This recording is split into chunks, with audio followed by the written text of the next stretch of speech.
Welcome to Barkhausen Nature Bites. Today we're talking about the two critters I have in my hand right here, which are dragonflies. Now these are actually dragonfly larvae or nymphs, and really the majority of the life is going to be spent like this. So before I get into that, dragonflies are really fascinating insects, a lot of facts. I'm not going to say them all definitely in this segment, but there are over 110 different species of dragonflies just in Wisconsin alone.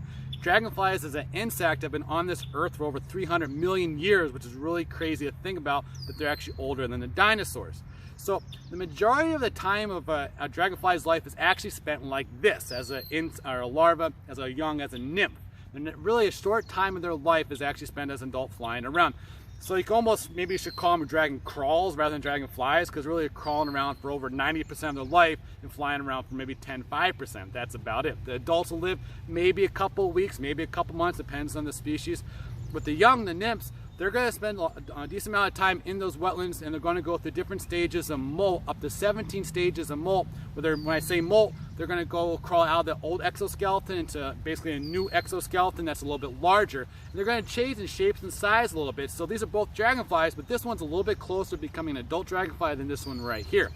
Now the nymphs, a lot of cool fun adaptations with the dragonfly nymphs. One, they're big time predators. They're going to eat a lot of other insects in the wetlands, fish, tadpoles, even worms.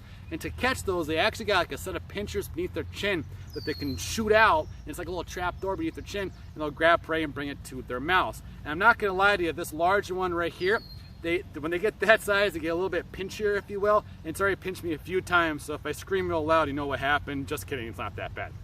The other thing about the young dragonflies is they have like a little jetpack in the backside, if you will.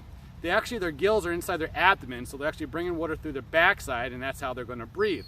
But if they want to escape a predator really fast, other than crawling like this one is right here, they can actually shoot water out of that little jetpack on the backside, if you will. They're kind of where the gills are, and propels them across pretty fast. Nice way to get away from a predator for sure. Now the adult dragonflies, when they're flying around, they're big time predators too, and they're going to eat a lot of flying insects, a lot of mosquitoes, gnats, flies. They're big time mosquito eaters, so definitely good to have around. And the way they'll catch them is they use their legs like a basket, and they'll catch those bugs in mid-flight and bring them to their mouths to eat them. Or what's fun is they'll fly through like a swarm of gnats and the mouths wide open and just gobble them up, almost like a hungry hippos with a hungry dragonfly. Works out pretty good.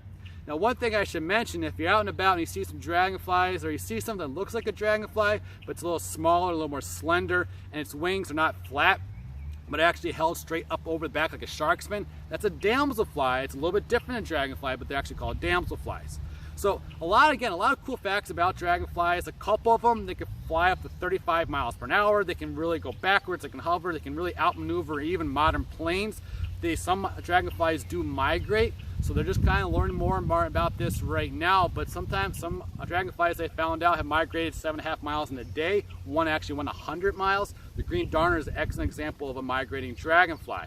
So there's a lot more facts, but this one's definitely getting a little crawling around. I have a feeling this one wants to pinch me here in a little bit, so I'm going to let these go back in the wetland. Thanks for watching Barkhausen Nature Bites.